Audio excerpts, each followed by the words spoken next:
Meeting is recording. Okay, good morning, everybody.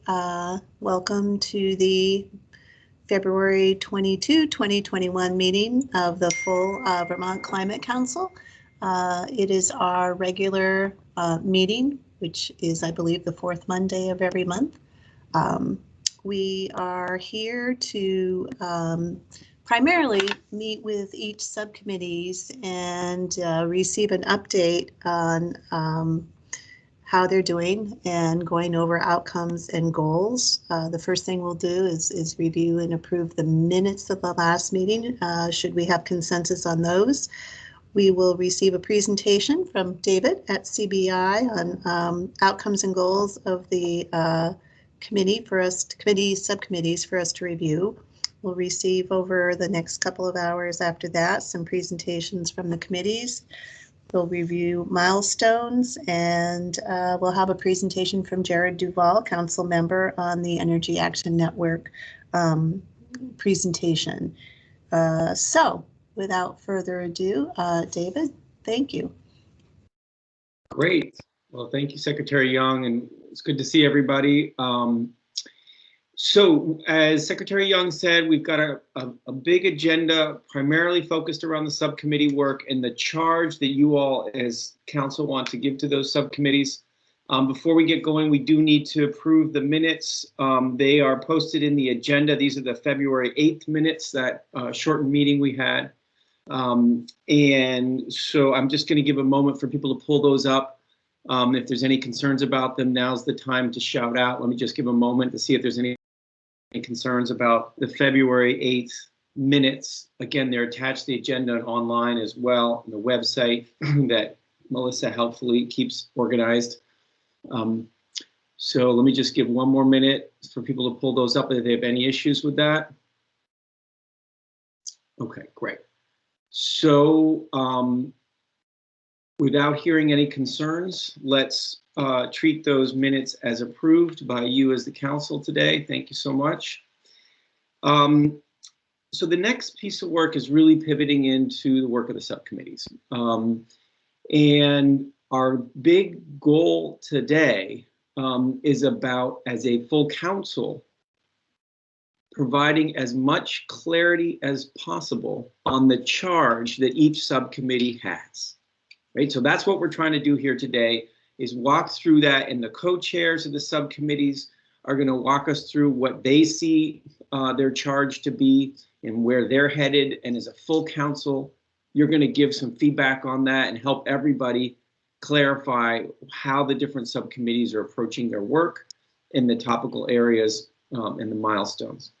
So we also know that some of these subcommittees have some overlapping issues, right? Today is a great day for us to tease those apart a little bit and figure out how those subcommittees are going to complement each other's work. And in the areas where there's most overlap, how you're going to organize that so nobody feels like they're spinning their wheels or confused about who's dealing with what issues. Okay. Before I turn it over, we have an agenda. I hope you've seen that agenda, and there's an updated version on the website that spells everybody's name correctly. There's just one little mistake there. I'll share my screen just for a second to make sure everybody has this agenda. And you should be seeing my screen. Somebody shout out if it's not the right document you're looking at. So we will start with the Rural Resilience and Adaptation Subcommittee. In each subcommittee, we're going to have a few minutes of presentation and then some conversation. And we should try to keep each of these conversations to about a half hour, right? And then the Cross-Sector Mitigation Subcommittee will give their view of their charge and how they're going to be moving forward. And then the Just Transitions Subcommittee will take a break. And then we'll finish up with the Agricultural Ecosystem Subcommittee and then the Science and Data Subcommittee. Okay, so for each of those, we're taking about a half hour. I'll try to keep us moving along. If we lag in the morning, it just means we're eating into the time of these later subcommittee conversations. We don't want to do that.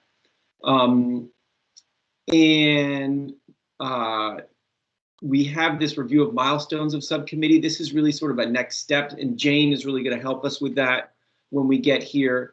about timeline and how this is all going to roll out in your ambitious timeline. We end the day, and we want to make sure we leave time for this, is we're going to spend about 50 minutes hearing from Jared and then having a conversation about this. We've asked Jared to do no more than a half-hour presentation, so we have time for conversation around it.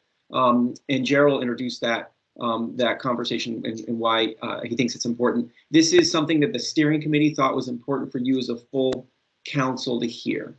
Okay, we'll end up by 12:30 with some clarity around next steps. We will do public comment, so thanks everybody who's joining us as a member of the public or an observer today. We are doing public comment at the end, and if there's a lot of public comment, we'll try to make sure we give that enough time. Okay, that's our agenda for today, folks. It's a lot going on, but I think we're up for it. I will help guide along. One thing I will be doing as we go through each of these conversations on subcommittees, I'm going to be taking some quick notes about the charge. That's what I'm going to really be focusing on. And so if there's comments from the council on this, I'll take notes. I'll show those notes as we finish up each of these and make sure the co-chairs have as much clarity as possible from you as the full council. Okay, that's enough from me. Before we dive into this and I turn it over to our Rural Resilience and Adaptation Subcommittee co-chairs, I do want to do a quick pause on the issue of subcommittee membership, because that is a work in progress, as you all know. You all are reviewing, let me just stop sharing my screen for a sec.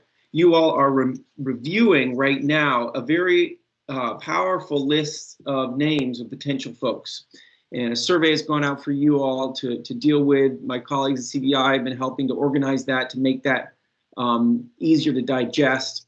And I actually want to ask Secretary Moore just for a second to speak a little bit about this process and what's going on and what to expect over the coming days. And I know that Jane wanted to say something about the timeline to make sure everybody knows there's a little bit more time there. So Secretary Moore or Jane, do you want to just say a few words now about that process, the subcommittee selection, and what's going on about that and what everybody in the council can expect from that?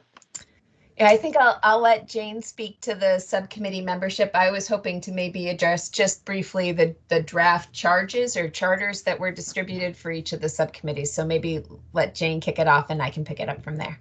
Perfect. Yes, that was my memory too. Thanks, Julie. So briefly, I just wanted to acknowledge that in a conversation yesterday with CBI, we recognized that the data that you're all processing right now through the review of the nominations, there's a recognition that as great as the tool is to expedite your review, it is a lengthy process still for thoughtful consideration around the nominations. And so we just wanted to recognize that CBI and myself won't be working with that data until tomorrow morning. So originally we were going to say midnight tonight, but in all honesty, you really have till 8 o'clock tomorrow morning if you're a 5 o'clock in the morning worker. So please take the whole day if you need it to go through those nominations, do your thoughtful analysis, and then get back to us with, and specifically me, send me an email letting me know that you've worked through the nominations and that they're good to go. And our hope is then to have tomorrow, Tuesday, to work through all of the nominations, to digest them and get them back to the subcommittees, which start meeting again on Wednesday. So you'll have that data for Wednesday for when you meet to consider your highest and best nominations going forward. And I also just wanted to recognize that some of the steering committee members in particular drew attention to only receiving the highest nominations where there was consensus on that for your group and wanted to see the full ranking. And our preference after consulting with CBI is that it's best to only share the highest nominations with each subcommittee, just around recognition that it's just one directional tool, and you'll still have that master list that shows everybody for your committee. So you'll see the highest nominations only for your committee. And then if you want to look back or reflect on others that might not have risen to the top, but that you'd still like to consider for some reason, you'll have that master list to look at, but won't see high, medium, low on the spreadsheet that comes to you. So if David wants to add anything to that, I just wanted to recognize that we did consider that comment from a steering committee member, but we're going to move forward with just sharing the highest nominations at this point for reasons. Thank you. Yeah, thanks, Jane. No, that's helpful. I don't have anything to add to that. I think that's a great summary. And I do want to create a space before we get going for Secretary Moore to say a few words about this document that was circulated along with the agenda, which is the subcommittee descriptions document. And you'll recognize this content from previous documents been put out.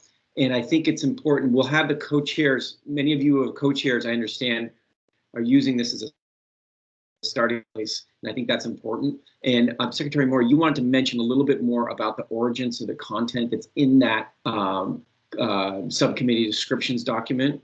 And if you want me to share it on my screen, I'm happy to as well. Or if that's not necessary, don't. I don't think it's necessary. I'm going to stay fairly high level. I just want to make sure folks have context for how the initial draft was put together. Because there's both a direct charge to each of the subcommittees contained in the statute. But as I had spent time working through the statute itself, it also became clear that the subcommittee, if we limited ourselves to those direct charges, the work of the subcommittees wouldn't actually span all of the activities necessary to develop the climate action plan. And so in my mind, I referred to this as rubber sheeting, sort of pulling at the mission around the edges of each of the subcommittees to try to ensure that there was a home for all of the important questions we're being asked to answer ultimately in drafting the climate action plan. And so just as you and are working through these descriptions with your subcommittees and sort of modifying them to match what you believe to be the focus work for your group, just encourage you not to lose sight of both, I guess, of not only the direct charge, which I think is probably more obvious, but also to look at the description of what we ultimately need to include in our climate action plan to ensure that you're not cutting off a piece that's necessary to the action planning work, even if it feels like it didn't fall directly under the charge. Excellent. Thanks, Secretary Moore. And I think even to summarize it even more closely, if you're adding stuff to your charge, fantastic. If you're taking things away, careful, because that thing needs to find a home somewhere. Right? Is that a fair description? That is a very apt description. Thank you. Okay, great. Okay, all right, with that, let's go ahead and dive into our conversations with the co-chairs. And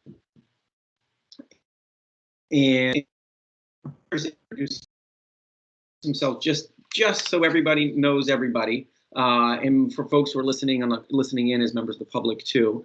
I'm happy to play as much of a role in guiding Q&A on the back end of this as co-chairs want. So just let me know.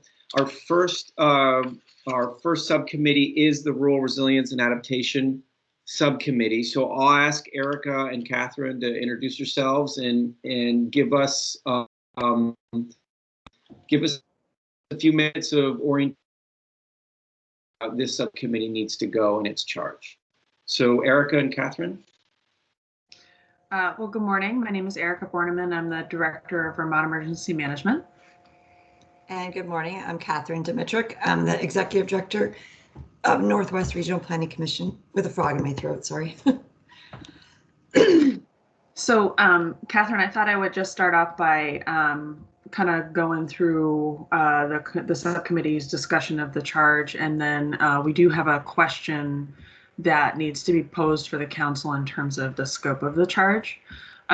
So as the subcommittee looked through the charge, it's pretty straightforward, especially as we understand that the subcommittee is really primarily looking at the impacts of climate change and especially around impacts for that are disaster related as well as non-disaster related. It's relatively straightforward, and we didn't have any items that we thought needed to come off or needed, that we thought were too broad in terms of scope. We do note that there is potentially a missing element here, but we understand that it does significantly potentially broaden the scope of the committee, and that is the resilience of Vermont's communities as it relates to human resilience. So things like, how prepared are communities at the individual level to respond to disasters or impacts of climate change? How strong are the community networks to support those individuals? Are there socioeconomic factors that inhibit the resilience of a certain community to be able to not only lessen its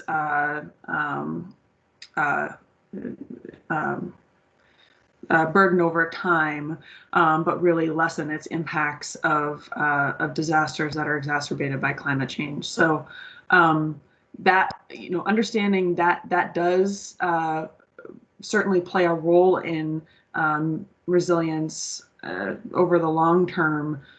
It does significantly potentially broaden the scope of the subcommittee, and I think we wanted to pose that as a question and ensure that, because that does play a significant role, if it's not in the scope of this subcommittee, we're not really sure where that might land in terms of other subcommittees. Catherine, did I miss anything there? I'm just wondering if it would be helpful if David was able to put the charge up on the screen while we talk, or are people accessing it individually, and then we can have a little more context for the conversation. Erica, I think that you summarized it nicely. The only other point that we discussed about our charge that would be useful to get some feedback on is the timing of our work. When you look at the description of the Rural Resiliency Charge, things like the Municipal Vulnerability Index and other items like that, we are wondering if they need to fall on the same time frame as some of the other actions laid out that I know we'll discuss later in terms of schedule. But when you look at many of our items, except for number 5, many of them are almost tangential to the action plan rather than key components of the action plan. And so we would definitely like some feedback on that question.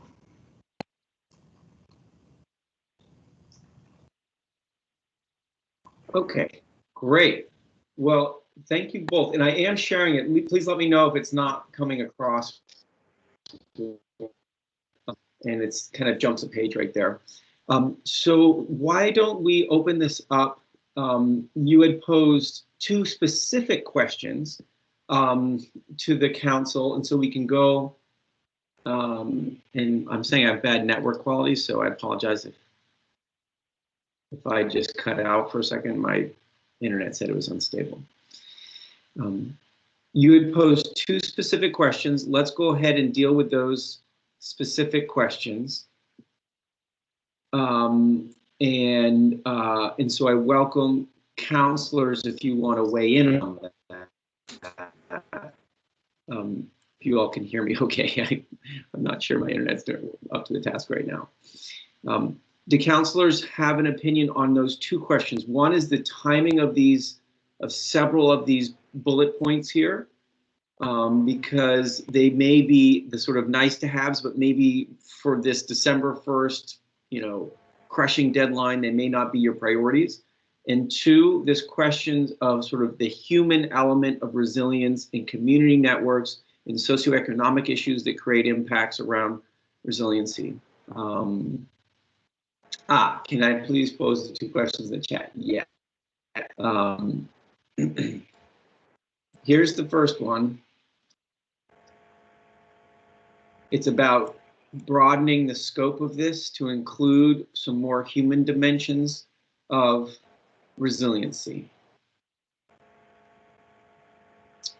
And I see a hand, which I can't quite, so if you just raise your hand, open up your mic and go for it, please. This is Julie, and I wanted to take up the question of schedule. If we look to the statute as our guide, appreciating very much, Catherine, the points you've raised, but it does specifically indicate that we need to, in the climate action plan, address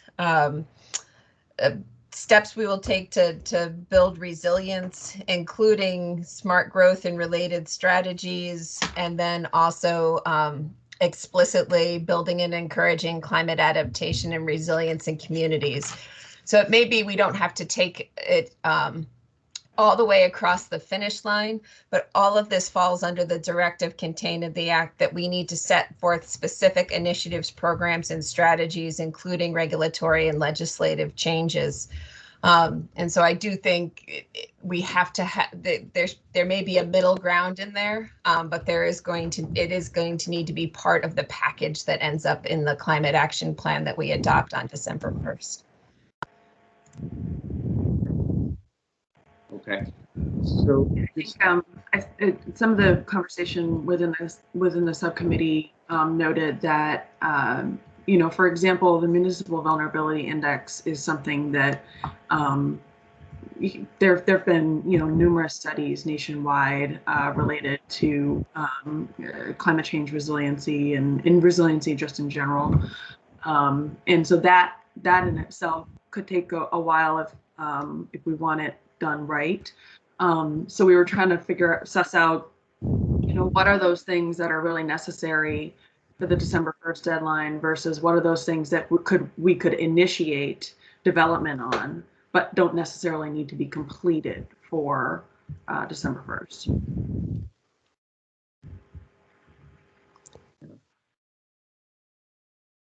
And if I may, if I could jump in just to respond to Erica's question. I'm from the Science and Data Committee, and those are one of the things that we were actually talking about in our subcommittee on Friday, that notion of climate resilience and how do we speak to it and how do we address it, and in particular, how do we reach out to other subcommittees who do have a similar overlapping piece to them in a way that makes sense for our handshaking. So I echo a lot of all of the things that you just said, Erica, in terms of making sure that we do this right from a science perspective, from a people perspective, and sort of taking the time to step through it, especially with a lot of the new stuff that's coming on board. So I think this is one place where the co-chairs sort of starting that conversation and continuing that conversation would be a great way to at least try to start moving the conversation itself forward. okay, great. So if we, Secretary Young, you want to chime in? Hang on one second, Secretary Young. I think your microphone's still. I was muted, thank you. On the timing, I think Erica and Catherine raised a good question. And as I've gone through the statute and these charges a few times, I sort of see a pattern within the statute that puts, in my mind, some things that have to be done up front so that we can plan around those conclusions. And for instance, I think each one of the committees has a charge to inventory something or review something that's currently in existence. For instance, sub 5, which Catherine pointed out for this committee. And then I would go to number 1, which is figuring out what communities are most adversely affected. And then working from those baselines, developing a plan and recommendations around what we're doing now, who's most impacted, and where do we put our energies up front. So I just offer that as one way to think about it. I think each committee may have, you know, within their statutory charge, sort of some first steps, second steps. I may be reading too much into legislative intent, but that's just one way to look at it, and I just offer that. Thank you. Right. So that also, sorry, so that also, when we talk about number 5 of our charge, and then we address, you know, the question that I posed in terms of inventorying programs, you know, that's one of the reasons why we really needed to have some input from the council on the socioeconomic factors of climate adaptation and resiliency, because it directly impacts the amount of like I keep saying the scope, but really the amount of factors that we need to factor into our work very quickly. And it's, you know, that's a lot. So, you know, we want to make sure that whatever recommendations come forth from the subcommittee on rural resilience and adaptation are accurate and relevant, but we also want to respect the intent of the statute, and where the socioeconomic element of climate change resilience is not directly addressed. So that's the question that's posed there. Okay. Abby, do you want to weigh in on that? Yeah, thank you guys so much for bringing that up. I think that as a person who lives rurally, like probably a lot of us, I think that that is the question, really. As much as it broadens the scope, and I understand causes a lot of trickiness around the timeline, unfortunately, I'm just not sure how any of this work actually moves forward without buy-in, not just buy-in from the communities, but like, as you said, the resilience of the communities, all of our communities, to enact these changes and to move forward. And so I think that means, Catherine and I have talked about this then, but that means looking at all sorts of different structures, you know, how we're transporting kids to school and where the schools are. And, you know, education is always my pet issue, but I think that a lot comes up in that, and I'm in deep appreciation for the fact that you're bringing it forward, and would advocate for definitely keeping that at the forefront of the work as you move forward. Thank you. Thanks, Abby. Chris? I'll just add, yes, what Abby said, and I thought that community resilience was fundamental to everything that we were doing. So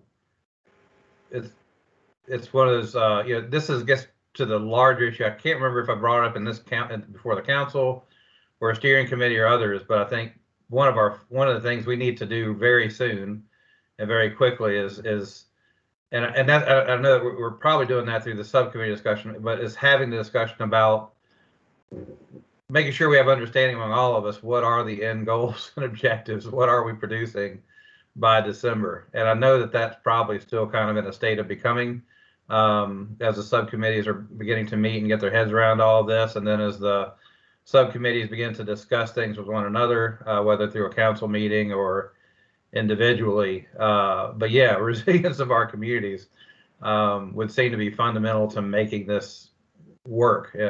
So just, yeah, that's it. Thanks, Chris. Yeah. Yep. Okay. I want to circle back then to the co-chairs to say, what do you, or Sue, why don't you go ahead, and then I'll circle back to the co-chairs.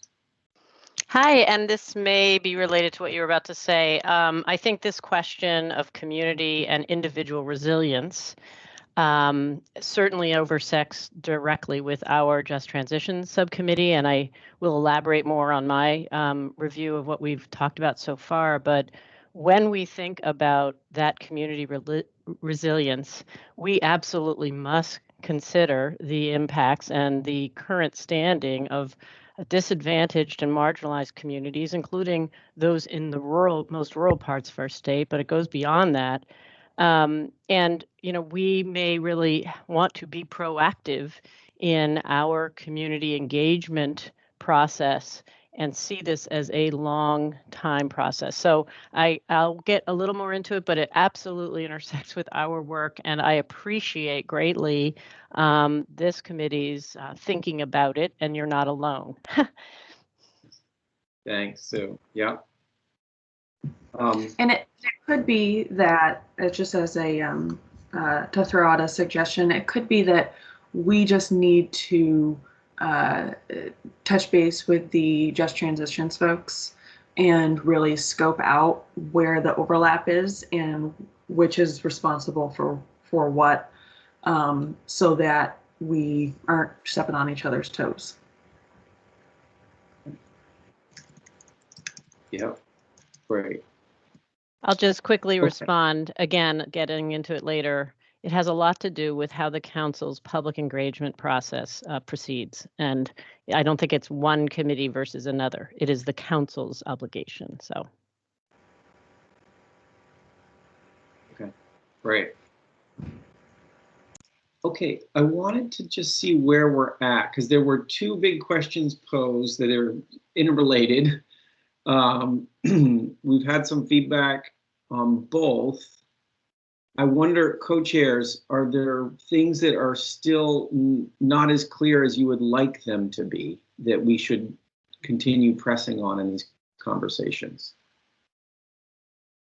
It seems like we got pretty clear feedback that including community resilience, individual resilience, community systems resilience is key to our work. And I think that the members of the subcommittee would agree with that. So that is good. We may need to look at our charge to see if there's any tweaks we want to make to reflect that. It seemed like we got conflicting comments on the issue of timing in terms of pieces that need to be done sooner rather than later, or the schedule of some of our work related to the overall climate action plan. And it may be that that's still an open question that we are figuring out over the coming weeks. Yeah. Yeah. I wonder if we want to do just a quick double click on the timing piece, right? Because what I heard was there's things in your charge that are part of your legislative charge that are there, right? For December 1st, as that deadline stands now. There is also sort of a logical progression of things that Secretary Young mentioned, right? That seems to be inherent in the way the charter is, the legislation is written, right? And so maybe you can adapt that 1, 2, 3, 4, 5, 6 to get to sort of this logical progression. What actually needs to get done by December 1st feels, like you say, Catherine, a little bit, up in the air. Exactly how advanced on these issues do you get by December 1st? So I wonder, Erica or Catherine, is there anything else you want to say about that or pose? Or and it may be that we need to, when we look at the major milestones for the subcommittees, one of the next major milestones is presenting the full scope of work in the form of which I'm assuming is a work plan.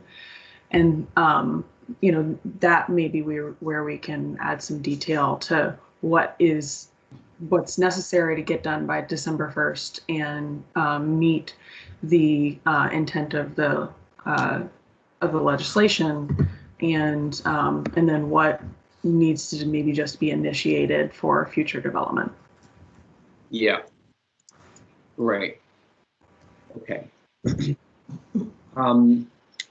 Anything else on this, Joanna?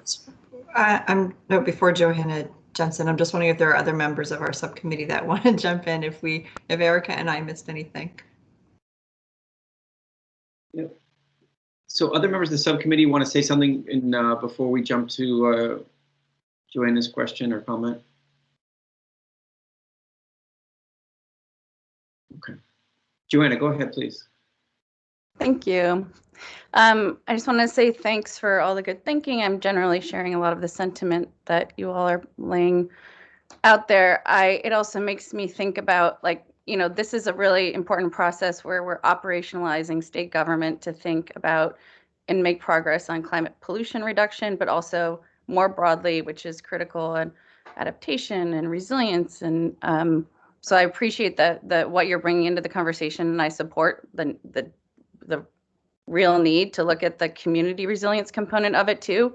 I also think, like, and I look at our RPCs in particular, but we, some of this work is already happening. And so I think like longer term, looking at what is our charge and, what can we do? I totally concur with what Chris Campany was saying in terms of clarity around what we actually need to deliver. I think we need more clarity on that, and an understanding of, sort of this is going to be a stepped process, because this is a massive lift that we are now committing to operationalize.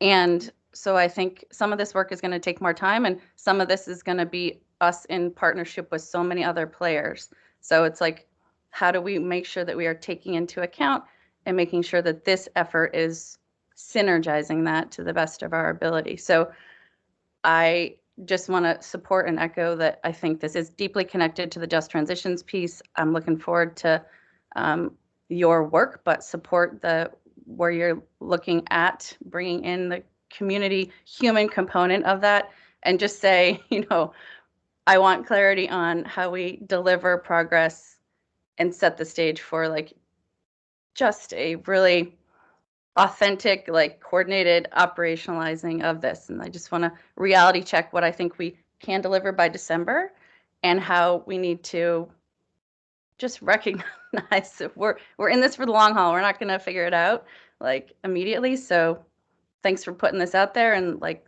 let's figure out what we actually do need to deliver and how we set the plan for long-term progress. Excellent. Thanks so much, Joanna.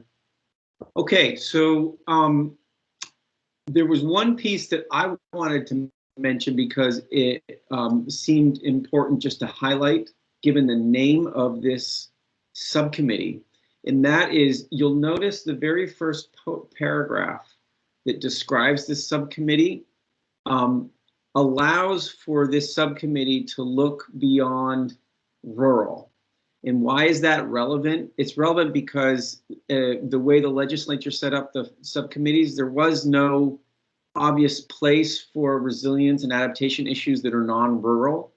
And so this is a sort of artful stretching of your ability to the extent you need to, look at areas beyond rural on resilience and adaptation, and while never losing your focus on the rural stuff. So I just want to note that because it's there and it's intentional, and that maybe if you can, Jane, if you want to help out, you're showing maybe the very first paragraph, Jane, there you go, that one. I just want to note that in test with the co-chairs that you have the same interpretation of what this means, that you're not excluded from looking at resilience and adaptation pieces that are non-rural, right? And yet your main charge is the focus on the rural issues. Is that the way you all see it too? That's understood. I think we, in order to look at resilience holistically, we have to incorporate the different challenges between rural and more urban communities, and what constitutes resilience across each of those categories. Because what probably makes a community that's got some more resources more resilient is exactly what is lacking in a more rural community, and means that they have a little bit more to lose. So at least from my perspective, I think it's clear. But Catherine, I don't know if you have anything to add. No, I agree. I think that we recognize everything is interrelated, and resiliency can't focus on one size community alone and be effective. Right. David, I would just one other flag, and in part because it's on the screen right now, is the nature-based solutions piece. And this was another one where I had endeavored to try to make a distinction between the work of the Ag and Ecosystems group and then the Rural Resilience and Adaptation Subcommittee, in that they both do speak to the need for nature-based solutions, but specifically calling out it within the built environment here, and then leaving some of the more landscape level pieces in the Ag and Ecosystems Subcommittee, but just wanted to make sure that that was clear to both. Thanks. Any questions about that?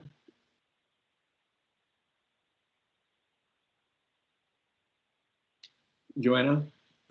It's not a question, sorry, and not to expand your mandate further, but one thing I just want to put on the table that may speak to both the rural resilience and adaptation component is, you know, I think that like climate migration, I think that is something that is happening already and likely to continue to happen. And I don't know if they're, you know, that's outside of the statutory purview, but I think recognizing that and potentially beginning to track that. I don't know who, anyway, just putting it out there that there may be a role for and need to think about that in terms of planning and adaptation and resilience strategies too. Great. And you use the word climate migration, and when you use that word, Joanna, you're referring to the need to communities moving or people moving. Could you just say yeah, I mean, climate migration, just where more and more people, I mean, anecdotally, I heard another story, you know, this weekend, you know, people are moving to places that are not bearing the brunt of the extreme weather that we are seeing in, you know, California, wildfires. I mean, it is a real thing. It is happening, and it is likely to increasingly happen. And how do we prepare for it? Right.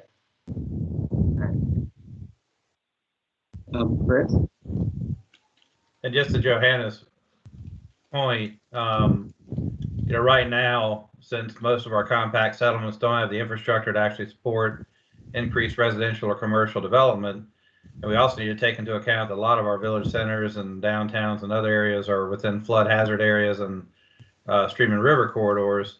The path of least resistance for climate migration, especially for those who have the means and ability to move here because they want to, not because they're forced to. The path of least resistance is large lot development on town roads and off of state highways.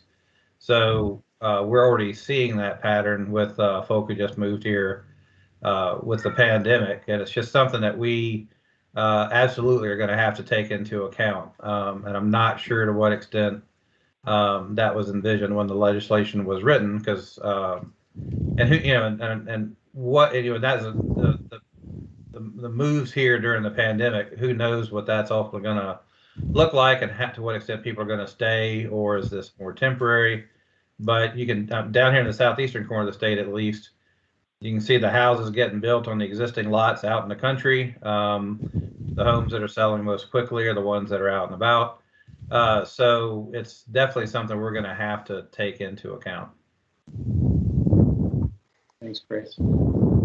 Co-chairs, can you see that woven into your work on this subcommittee?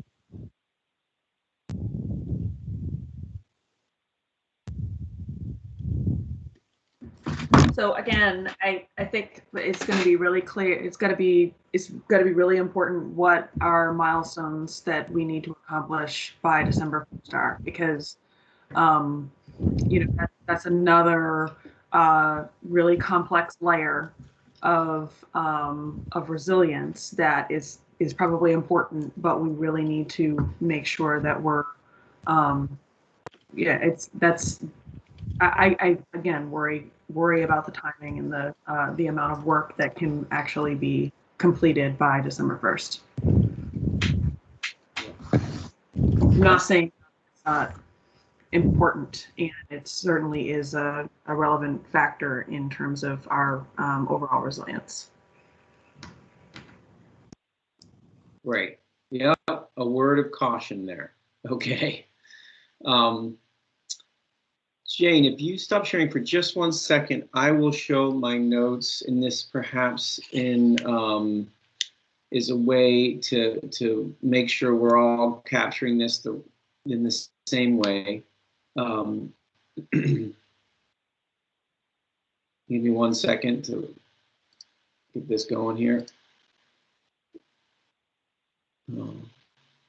Maybe I won't be able to share my notes today. Apologies, folks.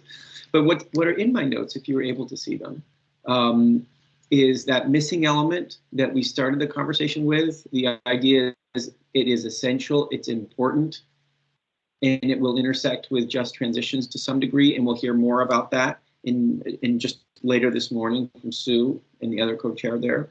On the timing issues, the milestones piece, your next, what your major milestones are, and what you need to present at the next Climate Council meeting is really important. And that gets to the point of what will actually be completed by December 1st and what will be initiated and starting as of December 1st. So that's going to be really important. On the rural versus non-rural, yes, it's important to keep that overall view, in part to understand why it's trickier in rural places many times. Nature-based solutions, Secretary Morris signaled that it's in 2 places, but there is a somewhat of a logical divide that you may figure out environment versus landscape, and you'll need to be coordinating on that. And then this final issue about climate migration or climate migration, and that's a thing, and it's happening, and it has implications on development right now, and yet it's a whole other layer of work that this subcommittee is going to need to figure out how it's going to slot that in and what level of completion it may or may not get to by December 1st on that. So that's what I have in my notes, and I just want to check again one more time with the co-chair. Is that ringing true? Does that feel right? And obviously, I'm happy to share my notes afterwards to complement what notes you're taking. Yes. Is that good? Okay, great. Okay, great. Okay, folks.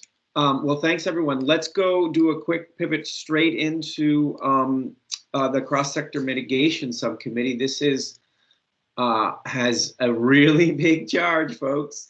So I'm going to let Peter and Richard introduce themselves and take it away, and ask Jane, please, Peter and Richard, ask Jane if you want her to put up that document, or if you have something else you'd like to share to help frame up this conversation. So I'll turn it over to the 2 of you. Okay, good morning. This is Richard Cowart. I'm the chair of the cross-sector mitigation subcommittee. And I don't see Peter's picture on my screen, but is Peter Walk here as well? I'm here, Rich. Okay. So the subcommittee has had 1 meeting, I guess like the others, and I can report we had a really wide-ranging conversation about the committee's role, and we began the process with Peter's help of creative brainstorming on the full range of solutions that we need to consider. And that not only we would consider, but that Vermont needs in order to meet the statutory emission reduction mandates. And this is a good time to sort of pause and make the note that the charge of this committee is mitigation, not adaptation. Reducing emissions is the focus of this committee.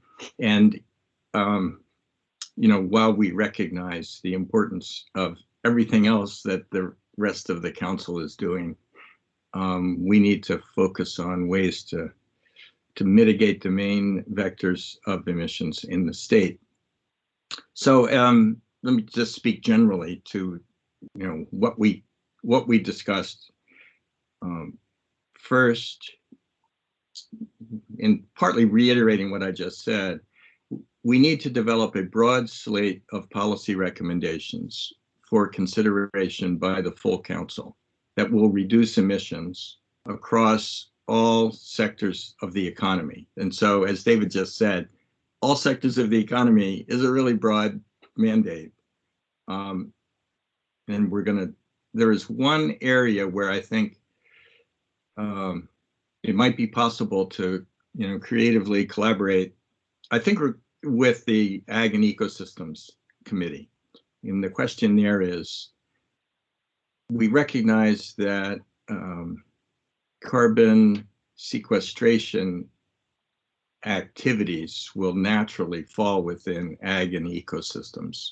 But there's an open question whether emissions reduction in the natural resource sectors, agriculture and forestry, whether direct emission reductions in those sectors should be taken up by the Ag and Ecosystems Committee principally, and then coordinated across to us, or whether cross sectors should take it up and coordinate it over to Ag. And so let me just flag that as a conversation that the full council should have today. That's one outstanding issue, which is, we'd like to get that resolved. I mean, we recognize that in the final analysis, the plan has to coordinate and the numbers coordinate across those sectors, and the numbers have to add up. But who takes the lead on developing those mitigation strategies is an open question.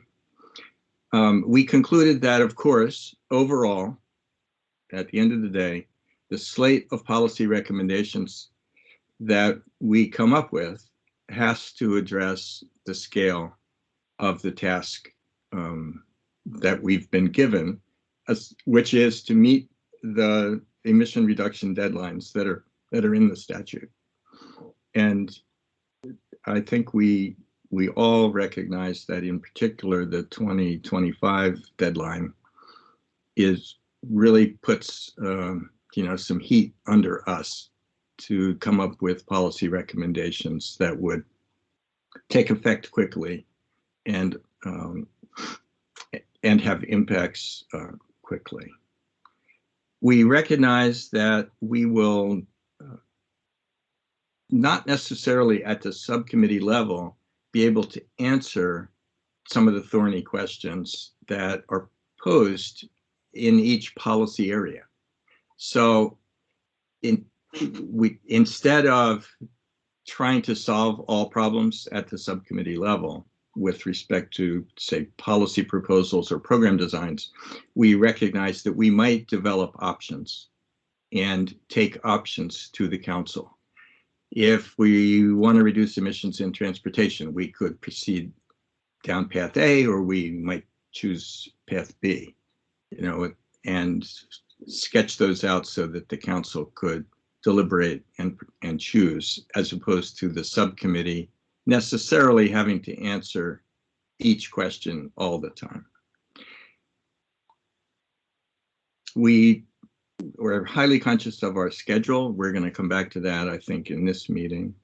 But the realization that we will need to present major programmatic ideas to the council in May, including those policy options I just talked about, is just incredibly daunting, frankly, across so many sectors.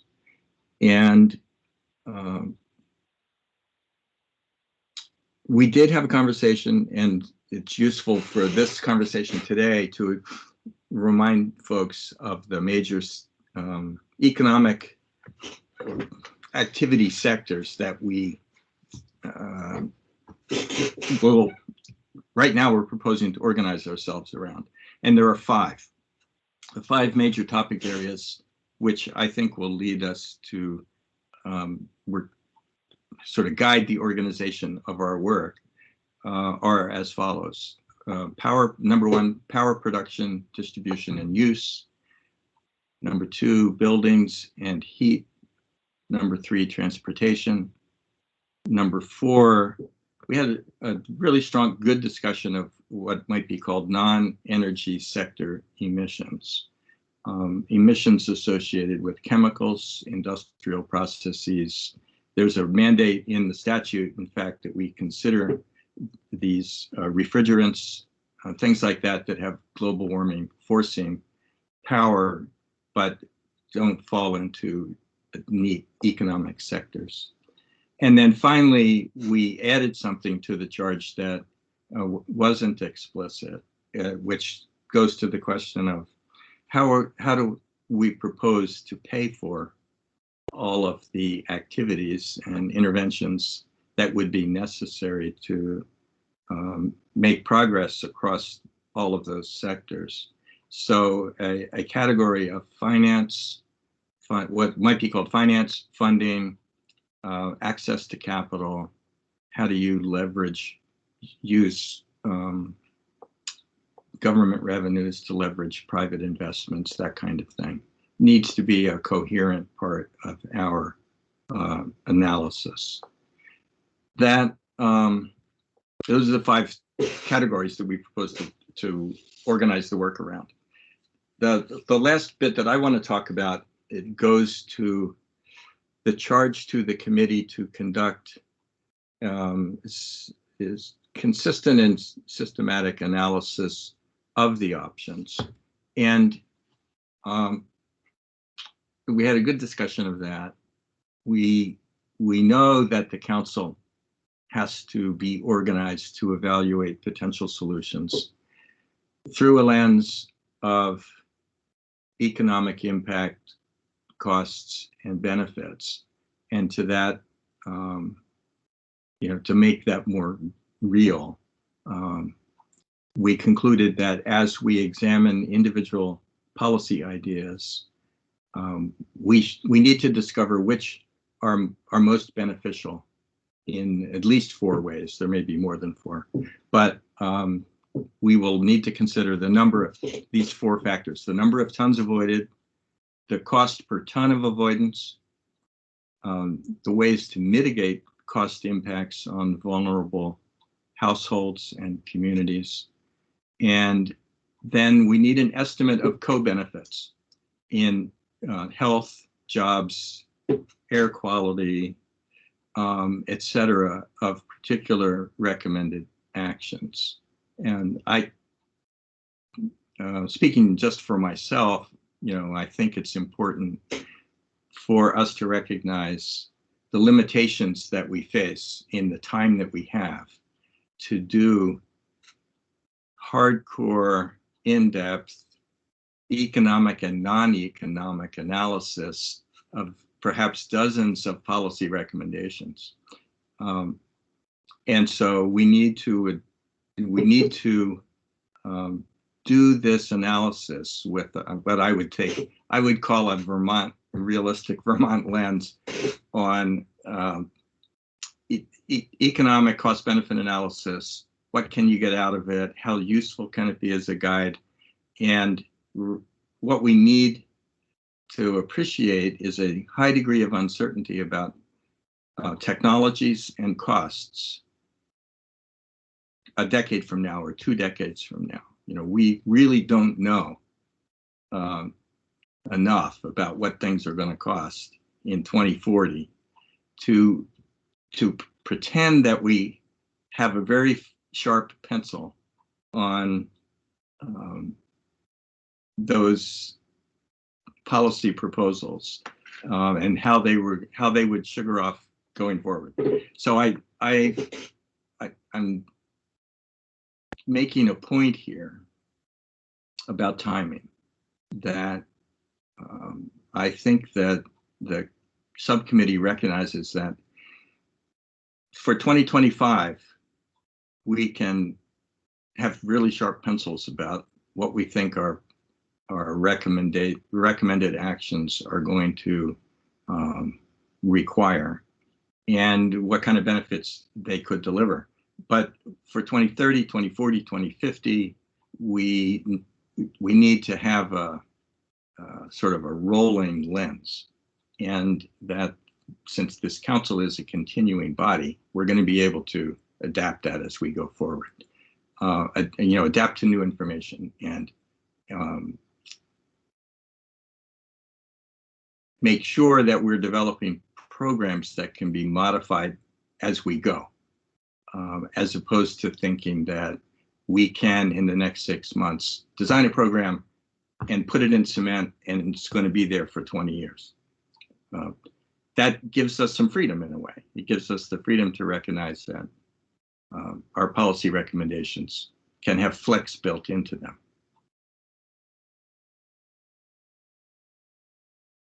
Now, I think I'm going to turn it over to Peter for some of the cross connections to other committees, and look forward to hearing comments on what I've said so far.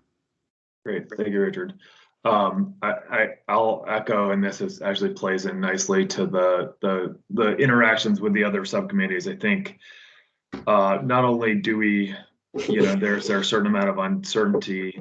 We all have to go in with an assumption that based on the timeline that we have, that we are going to have imperfect information, and we're going to have to make a certain set of assumptions to be able to make decisions. And that's the sort of nature of where we are. I think we are looking for some help from the science and data and the just transition subcommittees to help us sort of answer those sort of almost sort of screening characteristics.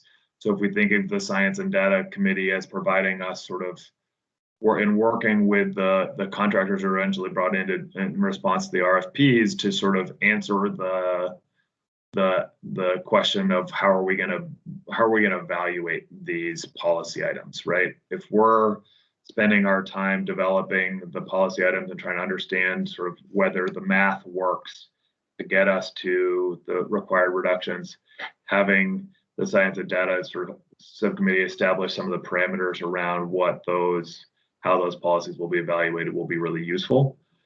Same with the just transition subcommittee. I think thinking through what the equity concerns are, not only sort of in the engagement and the development of those policies, but in terms of what are the equity considerations that we need to put into place, how should we be thinking about those things, and then sort of, I think the co-benefit piece is a huge part of it in my mind, because it really speaks to the other parts of our sort of human society that get caught up in the whatever work that we do, and there's going to be positive and negative components of that along the way, and so we just need to factor those pieces in. So I think I would like some help in sort of establishing criteria for guiding that policy consideration. I think as Rich mentioned, just making clear this distinction between the Ag and Ecosystem Services Subcommittee and our subcommittee on terms of ag mitigation activities. I think there may be an opportunity to leave it with ag for now, with the concept that we bring it back into our slate of recommendations, or we establish the sort of number of what you need to reduce to, and then we can compile those all in one. There's some different ways to look at that possibility. But I think there's, that's one that will need to be resolved, so we don't leave that hanging. Chris Campy, I know you have your hand up. Rather take your question now, I think. I can certainly wait till you guys are done, Peter. There's no rush. Sure. Thanks, Chris. Let me just wrap up quick. We did do a quick sort of roundtable as we were going through the logistics of how we wanted to meet and just develop some ideas that people were interested in considering, further. Please note that this is a very preliminary list, and will be posted along with our minutes here today. The basic concepts are one that should be fairly familiar, and they're a mix of sort of policy outcomes and policy pathways. So I'm going to run down the first sort of 10 or so that folks came up with. The Transportation and Climate Initiative, weatherization at scale, policies to encourage telecommuting, essentially learning the positive benefits of responding to the pandemic from a greenhouse gas perspective. Idea of using energy efficiency price adjustments for capital equipment, often known as fees and rebates, or a fee-bait concept. Activities to enable the infrastructure necessary to transition our fleets to electric vehicles. Concepts around holistic counseling around the work, the funding, and the financing for things like weatherization and other energy efficiency and fuel switching activities. Potential for a clean heat standard for all providers of fossil fuel in Vermont. Ideas around a beneficial electrification rate, better training for DIY weatherization work, and concepts around change out and scrappage programs for old equipment. That's the beginning of a list. There are lots. There are about 25 more on that list. And we've been asking subcommittee members and anybody interested to submit further ideas, and we'll find a better way to move those going forward. But that's just the sort of start of the list that we'll pull together. I think the other piece in this, you hear some of those things, they all have interlinkages. It's going to be very difficult for any of us to figure out what the causal relationship is between one activity and the outcome. And so to be able to evaluate its effectiveness, we may need to think about it in packages, right? If we're doing several things to increase the electrification of vehicles, the outcome of the number of electric vehicles in the market or registered in Vermont is a function of all of those activities. And so breaking them out is going to be a challenge, and one that we do need to have a certain level of assumption around so we can actually get to an answer. So with that, Chris, you've been patient. Thanks. You guys do have a big, a very complex task ahead of you. One way I've been trying to think of it, and I'm just going to throw this out there, and it may not be a good idea, but like on housing, I'm trying to think: are there just basic things that we know are going to have to happen, regardless of technology changes and costs and that kind of thing? And so, like, I'm just thinking, like a Vermont home. Are there basic things that we know are going to have to happen? So one is like weatherization, because no matter what happens, making the home more energy efficient. By not, heating the outside of the house or cooling the outside of the house. We know that weatherization has to happen. I'm assuming that with the changeover to electricity as a primary fuel, that most homes are going to have to go from 100 amp service to 200 amp service. But anyway, like for Vermont homes, is there a specific list of things we know are going to have to happen? And then for like transitioning over to EVs, are there a set of things that we just know are going to happen as far as getting the electricity to the charging stations, whether those are at home or out and about, and making that charging happen. In different industries, are there things that we just know are going to happen? Then what I'm wondering is can you kind of back the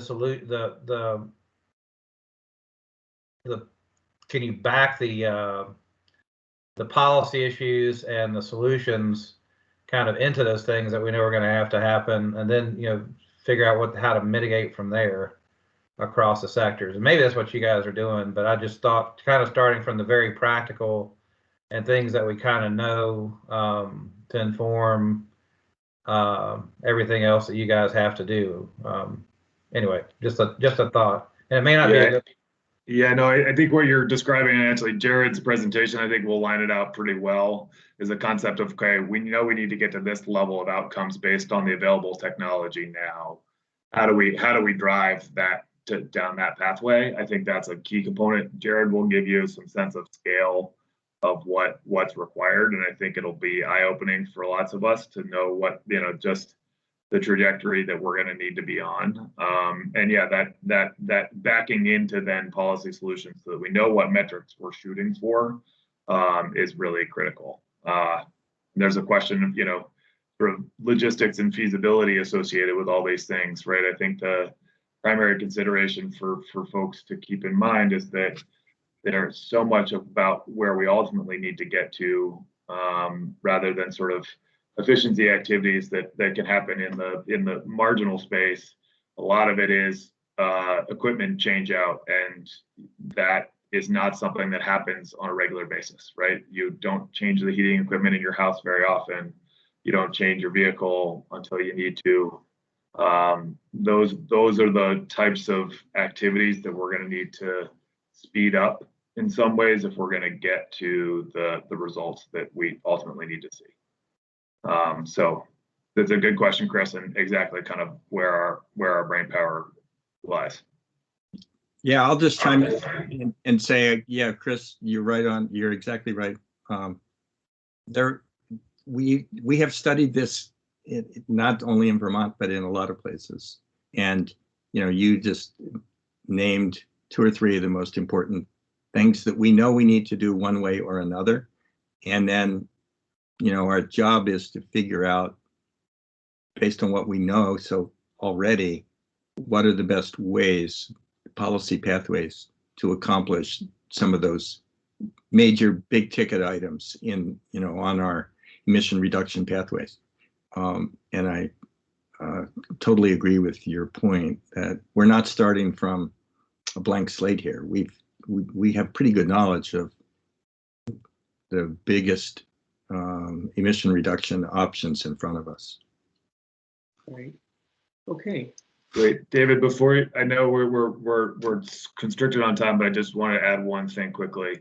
Please. One thing for the full council to be considering is that our charge is to get reductions from each individual sector of our emissions profile evenly. Essentially, everybody has to get to those numbers.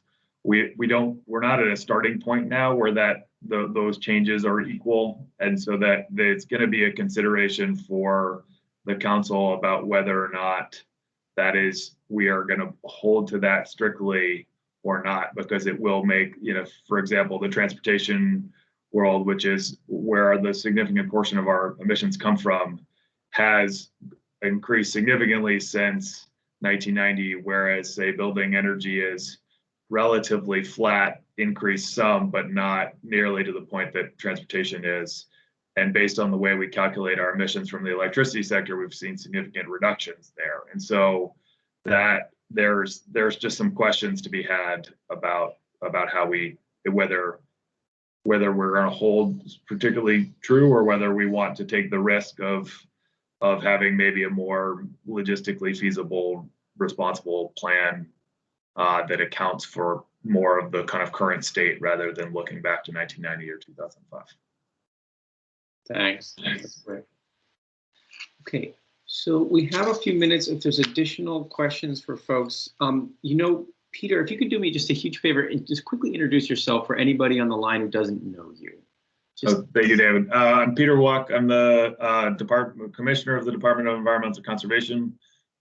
Excited to be co-chairs with Richard doing this work. We have a great subcommittee of folks and looking forward to building that out, not only with named public subcommittee members, but also the wealth of resources we have around the state.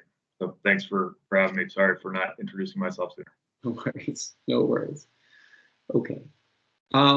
So any last questions? And when we hear from the folks later from the Ag and Ecosystems Subcommittee, if we need to adjust what Peter suggested as a way of dealing with that question for direct emissions reductions, as opposed to sequestration, but actual direct emissions reductions from ag and forestry management practices, how to deal with that. So let's circle back when we get to ag and ecosystems a little later, make sure we got a clear vision on that. Hey, David, this is Rich.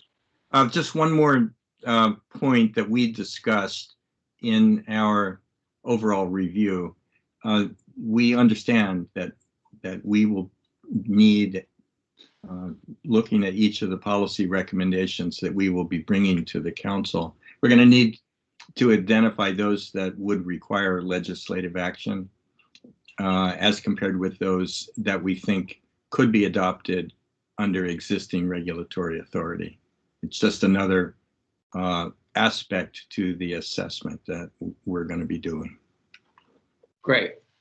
A friendly amendment to that, not just legislative, but also budgetary pieces, which I think could be one of the bigger sticking points. So just highlight that specifically. Yeah. Great. Okay, well, thanks so much. It's a big task, and yet it's laid out very clearly. Thank you, Richard and Peter, for that. Let's go ahead and turn it over to Sue and Sarah, and I'll have the two of you introduce yourselves and talk about the Just Transition Subcommittee and how you see your charge. So Sue and Sarah, I'll turn it over to you. Hi, this is Sue Minter. I'm the Executive Director of Capstone Community Action, and Sarah Phillips, who is the Director of the Office of Economic Opportunity, which lives within the Department of Children and Families, is actually not able to be here. I do see Sean Brown here, and there are other Jennifer, who is also a representative of DCF, is here. But I'll just start it off and say, first, we've met twice, have had very productive, I think, and engaging conversations, the most significantly about membership. And frankly, we feel very strongly that we, as much as we want to discuss our charge, we don't feel we can report well to this committee until we fill out our membership, because our membership is very homogeneous, as is most of the people on this council. And our point is to bring in voices of the folks who aren't represented around this call today. So we certainly spent a lot of time thinking about who's missing, who is not at our table now, and of course, who historically have not been at the table. And without bringing others to this table, we can't understand why adequately. So we know we've been asked to reflect on our charge and our timeline, and we've done some of that. But we, again, because of the homogeneity of our group, don't feel it's appropriate to us fully to reflect until we have more people. We're super excited by all of the nominations and feel that we have terrific opportunity to engage much more a diverse range of voices. And we feel that because we've seen so much interest, we certainly don't want our small group to be really reflective of the interest out there, and expect to engage far more than our small group in an ongoing and proactive way. And I say that just so that everyone won't be surprised if we're asking for input beyond the small subcommittee, as well as to those around this call who might be interested but may not be able to be on the small group that we are asked to select. With respect to timeline, we've all been asked to reflect on that, and we certainly have talked about that. But again, we do not feel ready to kind of give our 2 cents until we have more voices at the table. I guess what we have discussed is that, and I'll get into talking about public engagement in a moment, no matter what we accomplish by the date of this statutorily inspired action plan, we do not see that as the end of the work of this committee and council, but really think of this as a process that we want to begin well and continue through and intensively right now through this next year, but that it will extend beyond that time. And I would say we want to think, we talked a little bit about needing to engage folks who are not just here for the development of a plan, but in fact for the full kind of life cycle of policy making and implementation. So while we're engaged as a community around this call with thinking intensively and developing a plan, of course it will go beyond that plan to legislation and to rules, rulemaking, and then implementation. And all of those phases will require really substantive engagement, and that's part of what we are thinking about. And, when we were asked again to reflect on the charge, I think, saying that this is not the full membership, so we're just beginning the conversation. We certainly assess that we are being asked to kind of develop some overarching principles and to try to engage with the other subcommittees through this lens of equity, and that how we can involve in the different committees will be really important for us to think about. We are already developing an inventory of such principles that have been established in other states as we've been exposed to them previously in this council. We're so thankful and grateful that we have some staff assigned to our committee that are helping us with this. We are also making sure that the people we're nominating have time. So we're having conversations, we and our staff, with those folks who are being nominated to make sure they have the time and availability to do it. So just thank you for staff. So I want to just say about public engagement, because we think the two key parts of our charge relate to establishing those principles, engaging with the subcommittees to ensure this equity lens. But it's also about public engagement and bringing to this table folks who have heretofore not been at the table. And I will say personally, in my work outside of this council, I've become quite conscious and conscientious of a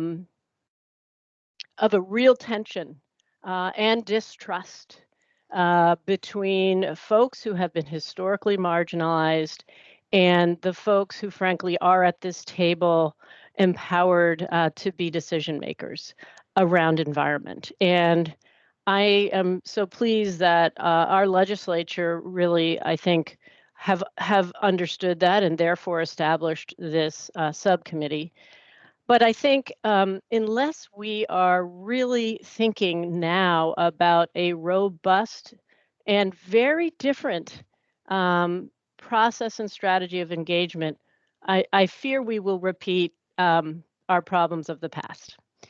And, you know, I think we were asked, Sarah and I, as co-chairs of this subcommittee, were asked, and I appreciate being asked to look quickly at an RFP as it was going out the door.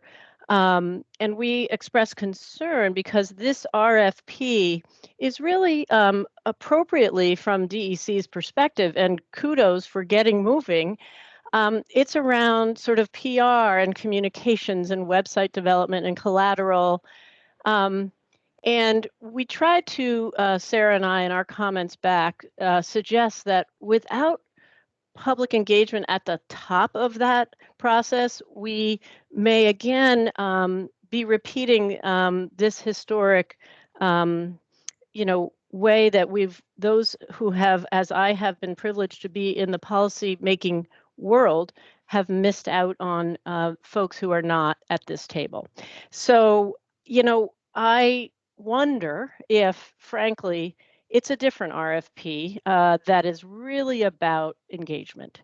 And I don't know whether there are resources for this, but as I said before, this is going to require a very different kind of public engagement than we have normally done. It's going to require reaching out to networks who have not been included, who may be very distrustful, but without whom we cannot meet our climate goals. Because of the disproportionate burden of energy on low-income people and communities of color, frankly, we won't be able to make this transition without their engagement and participation. So it isn't just because we want equity, it's because we absolutely must have participation broadly in very different ways of living, different cars, different homes. And we won't get there without everyone. So I'm just suggesting we think critically about that. And I wanted to raise it early, not as a criticism of the RFP that went out, because I think that RFP is a communication strategy, but it isn't an engagement strategy. And I would hope that we think about a very different engagement process. And I will just say that that's a little bit more of me and my conversation with Sarah, because we got to see the RFP, and I appreciate being requested to review it, although we didn't have much time, and I understand that that RFP has perhaps a different intent. So I just want to appreciate it, but critically speaking, it's missing a major part of what I think our Just Transition Subcommittee is required to tell this council we must do. So I think I will leave it there. I wrote down some thoughts and I think I went through them and asked for any questions. And more importantly, any other council members who want to reflect more on what we said, because, you know, I'm just sort of remembering. Thanks. Thanks so much, Sue. Thanks so much. I see hands first from June. Good morning. Sue, I just wanted to speak up in favor of your point a moment ago about the nature of our public engagement. This is an issue that at the department we're also dealing with in the context of our comprehensive energy plan that we're now ramping up to do. And we don't have answers necessarily about what this more robust public engagement looks like, but that was my takeaway from the last time we did this plan at the department, that the nature of how the public expects to be communicated with, the robustness of outreach, the breadth of the audience, it needs to go beyond the frequent flyers. I don't know what that looks like necessarily, but I wanted to affirm you in that because I think we're facing the same dynamic with this council as well. And I don't hear you criticizing the RFP or anything of the like. I think you are pointing to an emerging issue, and I just want to affirm that I see that issue emerging elsewhere as well. And so we need to get creative about how we think of public engagement in this process, because if we don't have that expansive, everybody holds hand and crosses the road together as a community mandate and engagement, we're not going to have the necessary coalescing support that can sustain the kind of transformation that this council is charged with advising on. That's all. Thanks so much. Yeah. Chris, you want to go ahead? I'm part of the committee as well, and Sue, you may have said I had to step away for a second. I may have missed it. But another thing we need to think about is fair, equitable, and just engagement, not only in the work of the council and in public outreach and participation and engagement in the council's work, but it's also the whole life cycle, right? It's the policy work that happens after the council. It's the the legislation, rule promulgation, and then also for lack of a better term, kind of the direct action. The actual implementation measures when it comes to weatherization, electrical upgrades, and same thing with resilience, like with flood hazard mitigation and other all hazard mitigation related to climate change. Because frequently what I've seen happen is you can, as challenging as it may be, you might improve the engagement in the initial conversation, but it's all the other steps in the life cycle of going from kind of policy concept to policy to actual policy implementation. And so hopefully we can come up with some guidance on that as well. Thanks, Chris. Yeah, and Sue did mention that, and I think that's good for you to reinforce it. So thank you for that. Jane, I see your hands up. Thank you. I just wanted to acknowledge and thank Sarah and Sue again for their quick turnaround with respect to the RFP, and just acknowledge that two things. First and foremost, that especially as we move to the development of the RFPs for the technical services, we'll be trying to reach out in more timely manner to really gauge this committee, this council's input on those RFPs front and center, so that we're not backpedaling like I felt like we did a little bit with respect to the outreach and marketing one. And just acknowledge that we spent a significant amount of time the next day after receiving Sarah and Sue's comments, myself and our director of communication, reworking the RFP and on a quick turnaround to get it out, and tried to sort of flip the narrative from an outreach and marketing campaign, which we recognized is also a component of that RFP, and really put front and center the public engagement, as well as the iterative nature of working with the Just Transition Subcommittee on reframing the work of that contractor ultimately. And so I just want to acknowledge that by no means is it perfect, but that we tried really hard on a quick time to reframe that RFP in acknowledgement of Sue and Sarah's comments, which you all have now, and obviously that I sent to the council and is now posted. So thank you again for those comments quickly, and again, not perfect, but hopefully it's a little bit more in line with the thought process with public engagement at the front rather than outreach and marketing. And I'll just comment on Commissioner Tierney's point that we're also working closely across with the Public Service Department in thinking about what their facilitation and outreach will look like for the CEP, and hoping that we coordinate, ensuring that we coordinate really closely around our climate action plan and the CEP. Great. Thanks. Are there other reactions to what has been expressed by Sue and Chris and others, and now Jane? Other thoughts that people have about how to shape the work of this subcommittee? I'm going to say a little bit more when I talk about the science and data subcommittee piece, because we did have a conversation about that engagement with all subcommittees. But one piece that really resonated with me with some of the things that Sue just said is the trust factor and the length of time it takes to actually do this work in a meaning authentic way. And the ability to do that depends on having deep connections with all of the peoples and all of the communities that we're trying to reach. And so just to echo a lot of what Sue said in terms of that trust factor and the time that it takes to really, really, really do this well. Thanks. Yeah. Yeah. Richard?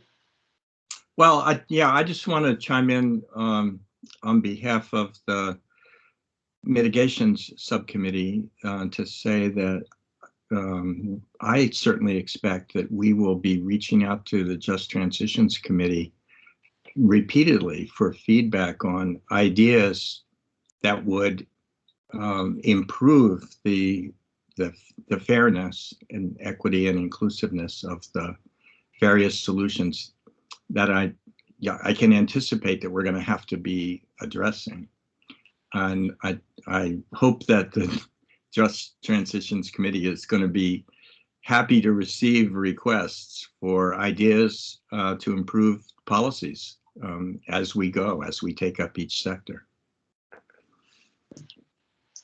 Yeah. I wonder, Sue, if you want to mention that, like, I know it's early in your process, but how do you anticipate that engagement, that support, perhaps that embedding that might happen?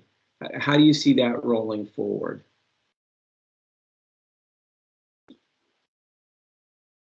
You know, our committee really hasn't discussed that, so I don't know.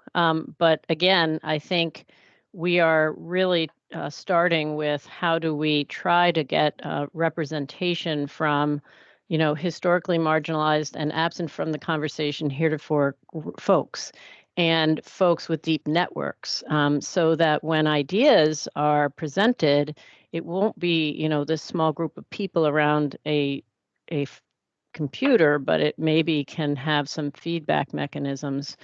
And I just, again, appreciate so much, Jane, the effort to reach out to us. But I continue to be concerned that that process of that RFP may not be adequate to get the kind of engagement that we need really early on before we frankly develop materials, messaging materials, or in concert, because some of the messaging materials that we may create may not be accessible to all. And I think it's, I can't overestimate or overexpress that. And it's difficult. It's a learning process. And I do want to just say, I didn't see in there one of our recommendations, which was that the consultants actually be scored, that there be points given to consultants who actually have experience working with marginalized groups. So, you know, I do feel like that must be included. And I don't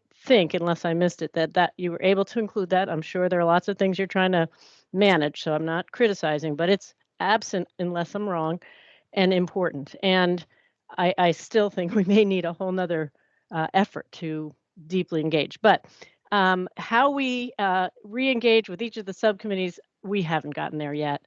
But obviously, it takes a lot more than the small group of people that'll be around this table, and it needs a process that needs to be thoughtfully established very soon. Thanks. Thanks, Sue. Yeah. Abby?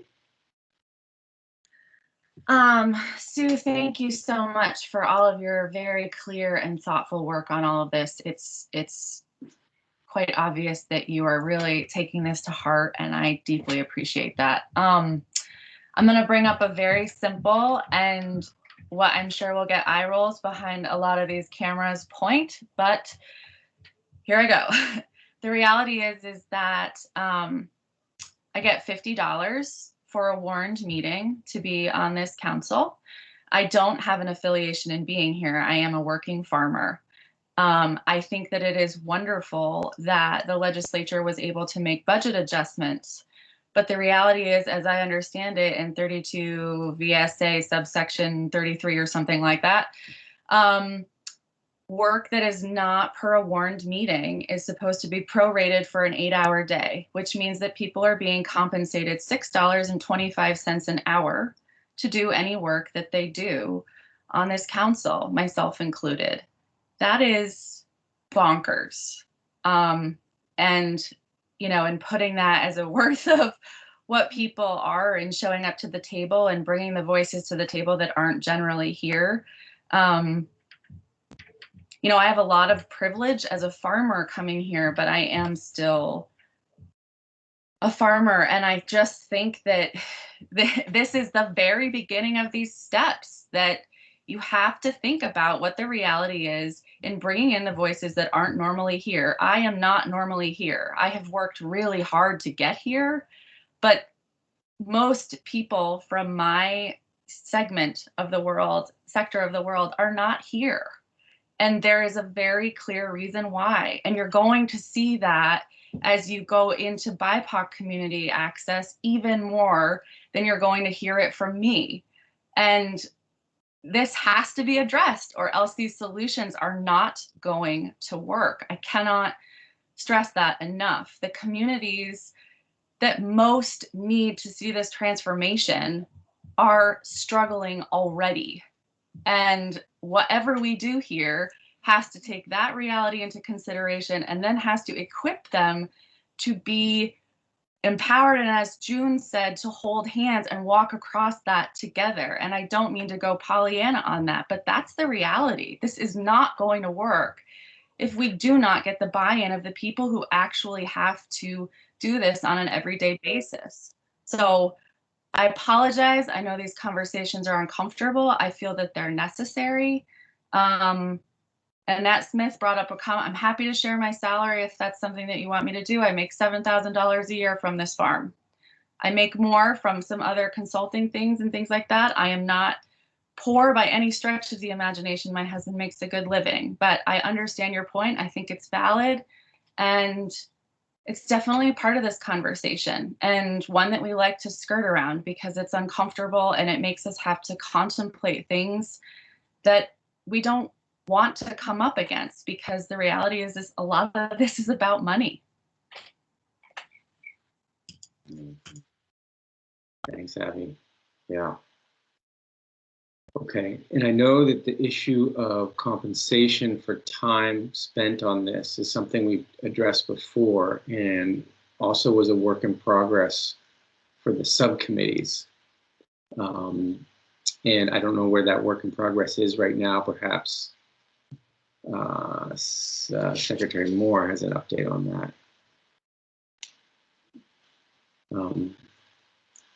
You know, if we have the ability to, as part of this effort you're trying to do, and get more voices involved, either as members of subcommittees or proactive engagement, and through those circles of engagement that we've talked about before, you know, if there's an ability to help compensate people's time that they want to invest in that. Yeah, So there's several pieces in there. I guess first would like to just start by thanking Abby for being willing to raise what I know is a difficult and uncomfortable subject and continue to shine light on it.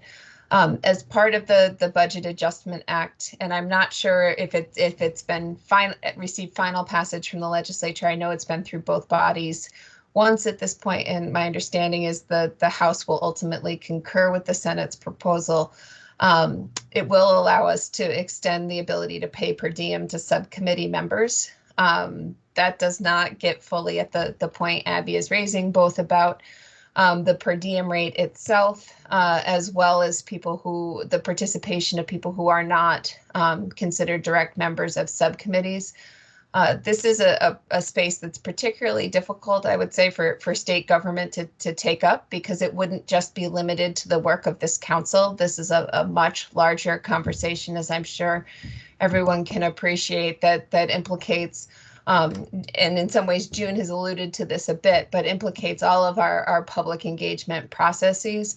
My understanding is that there have been some conversations initiated around whether there's a philanthropic angle to addressing the needs specific to the development of the climate action plan, with the idea that this might take place outside state government. My understanding is some of this type of approach was deployed by the state of Maine in developing their climate action plan. So there may be opportunities to look to the work done there. But this obviously is both central, I think, as Sue indicated in her comments, to having a successful plan, but also has some really far-reaching implications for state government that may be very difficult for us to address to everyone's satisfaction, given the aggressive timeline we're on for the action plan. Thanks. That's great. And I know that previously we had spoken that this is an opportunity as well for nonprofit partners and others to perhaps step in and create some structure around this for folks who aren't specifically named subcommittee members. So that's another opportunity for people on this call who want to take that up and run with it. I'm seeing some hands.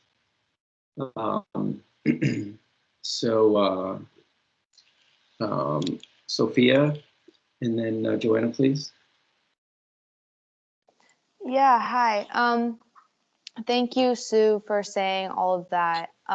This is kind of going to like one of her first points, but for a lot of people not at the table, I mean, personally for me, representing youth at this table, it's been challenging because like I can only do so much. Like I can attend these meetings, but the real work is like out there, and I don't know how to fully engage more youth. Like I've had a lot of youth contacting me saying, well, is there something I can like attend other than these 4.5 hour long meetings, because like they're in school, but they want to do something.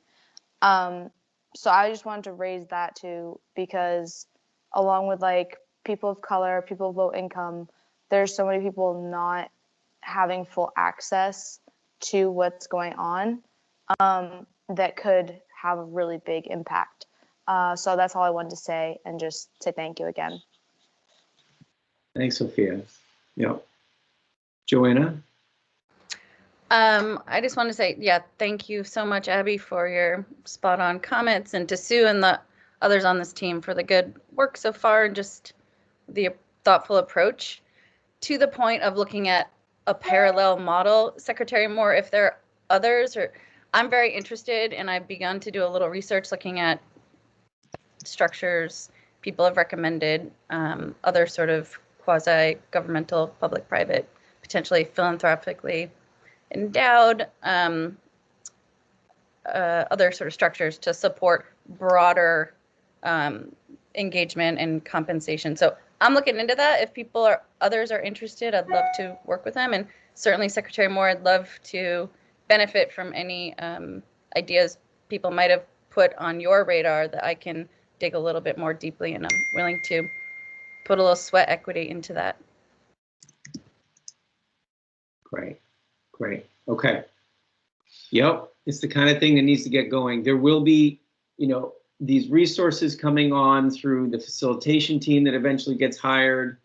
has part of its role is helping with public engagement. This new RFP that we've been discussing, that Sue's raised the concerns about, has that if there is other specific support needed, is that done through our additional RFP process or through this other kind of model, perhaps through public-private philanthropic type work? There's work to be done here, right? In getting that right. Okay. Anything else we should say now that helps guide the work, the charge, the next steps of this subcommittee? Anything else right now? Sue, are you feeling good? I want to raise one last thought, which was just, I know that the RFP envisions the consultants working with the Just Transitions Subcommittee on behalf of the council and with the council at large, but I wonder if it would be possible for a member of the subcommittee to actually be on the group that is evaluating and selecting consultants. That consultant is really important, obviously. But I sometimes wonder if these are two different things. An outreach campaign, maybe it's not the same kind of team as a deep engagement, but we are where we are, and I just wanted to reflect that. Right. Thanks, Sue. Okay. All right. So why don't we do this? We are headed to a break. We'll be back at the bottom wow, 5-minute break. That's brutal. Let's I don't think there's anything actually that is a 5-minute break, but let's aim for it. Let's be back at 10:25, folks. Let's just get off our screens for a second. I'm gonna say at 10:25 we'll come back. I'm gonna ask members of the public, we're so glad you're here, and I'm gonna ask you to hold off on the text in the comments until the end of our meeting. So I'll just reiterate something we said in other meetings. Thank you for being here. Let's get back on our screens, 10:25. Go ahead and turn off your camera, get on mute until then, and we'll see you back here at 10:25. Thanks. And I am going to stop the recording for the break as well. Thanks, Melissa.